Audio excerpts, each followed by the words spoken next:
काला साया।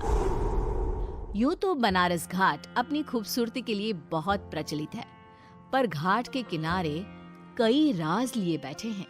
ये कहानी शुरू होती है बनारस के घाट के पास बने ममता निवास से, जहां प्रिया लाल जोड़े में ममता के घर उसकी बहू बनकर आती है। आओ आओ बहू, घर को अपने पैरों से पवित्र करो। ममता घर की दहलीज पार कर ही रही होती है कि अचानक एक बहुत गंदी सी बास पूरे घर में फैल जाती है।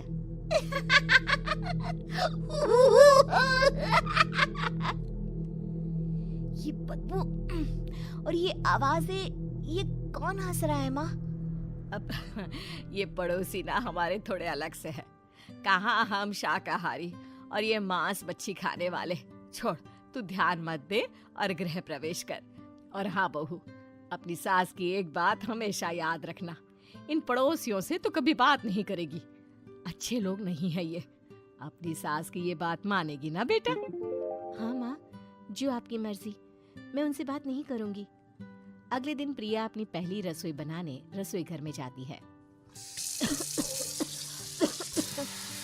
ये छोकी बात तो नाक में जा रही है। एक काम करती हूँ, खिड़की खोल देती हूँ। प्रिया खिड़की खोलने जाती है।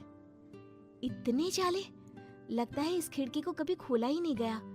पर ऐसा क्यों? ओह, नॉन वेज की स्मेल आती होगी ना। 2 मिनट के लिए खोल लेती हूँ, फिर बंद कर दूंगी। प्रिया खिड़की खोलती है। खिड़की खोलते ही उसकी नजर सामने वाले घर की खिड़की पर पड़ती है, जहाँ एक लड़की खड़ी होती है। हाथों में मेहंदी, लाल रंग की साड़ी, बिल्कुल सजी धजी, मानो प्रिया की तरह ही वो भी नई नवेली बहू हो। वो प्रिया को देखकर मुस्कुराती है। हे भगवान, माँ ने तो इनसे बात करने को मना किया था। प्रिया फौरन ही खिड़की बंद कर देती है और तवे पर चढ़े रोटी की ओर देखने लगती है, पर वहाँ रोटी न होकर मछली पड़ी होती है। ये क्या? पहली ही रसोई में इतनी बड़ी गलती। हे भगवान, अब मैं क्या करूं? प्रिया बहुत डर जाती है और फौरन रसोई की सफाई करने और फिर सभी के लिए खाना बनाने लग जाती है। जब वो सबको खाना परोसती है, सब तो ठीक है, मैं बेकार में चिंता कर रही थी। हे भगवान, ऐसे ही बस अपनी कृपा बनाए रखना। रात के वक्त जब सब सो रहे होते हैं, तब प्रिया को पायल की आवाज सुनाई देती है, जिससे उसकी आंख खुल जाती है।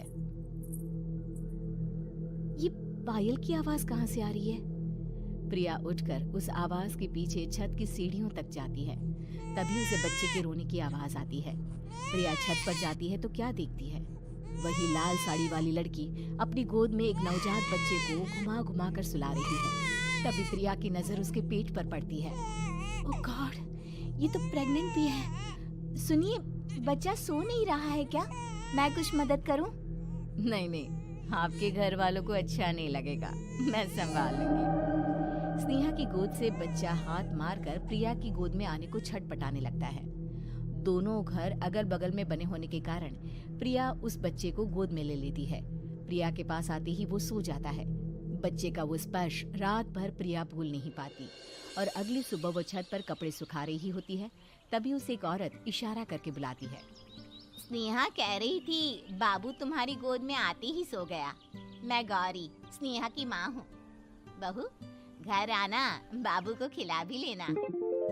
शाम को जब घर पर कोई नहीं रहता, बच्चे से मिलने के लिए प्रिया छिपकर अपनी पड़ोसन के घर चली जाती है और कुछ देर बच्चे को खिलाकर वापस लौट आती है। इसके कुछ दिन बाद ही प्रिया को पता चलता है कि वो माँ बनने वाली है। ममता की खुशी का ठिकाना नहीं रहता।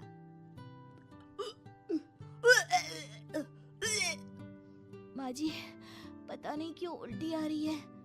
प्रिया भागती हुई वॉशरूम में जाती है तो हरे और लाल रंग की उल्टी करती है। उस उल्टी में से कीड़े निकलते हैं। ये क्या? खून और ये कीड़े! माँ! माँ! प्रिया की आवाज सुनकर ममता दौड़ कर आती है, पर बेसिन में कुछ नहीं होता। प्रिया हक्की बक्की रह जाती है। ये सब क्या हो रहा है? प्रिया घबरा जाती है और अपने कमरे में जाकर सो जाती है। डर के कारण वो इतनी थक जाती है कि उसकी आंख लग जाती है। तब उसे ऐसा लगता है उसके पेट पर मानो कोई बैठा हुआ हो। कौन हो? प्रिया के पेट पर एक 5 महीने की बच्ची बैठी हुई थी, जो बुरी तरह जली हुई थी। माँ, तुम ही मुझे लाई ना अपने पेट में। मैं तुम्हारी माँ नहीं हूँ। कौन हो तुम? माँ, देखो मैं जल गई बुरी तरह से। 6 महीने पेट में रहने को भी मुझे नहीं मिला। सहला दो ना माँ। बचाओ, बचाओ, माँ! ममता दौड़कर कमरे में आती है। प्रिया की बातें सुनकर वो सब समझ जाती है। तू कहीं बगल वाले घर में तो नहीं जाकर आई ना बहू? मुझे माफ कर दो, मैं गई थी माँ। उस घर में सब मरे हुए हैं बहू। कई साल पहले स्नेहा उस घर में बहू बनकर आई थी। कुछ ही दिन में वो एक बच्चे को जन्म देने वाली थी।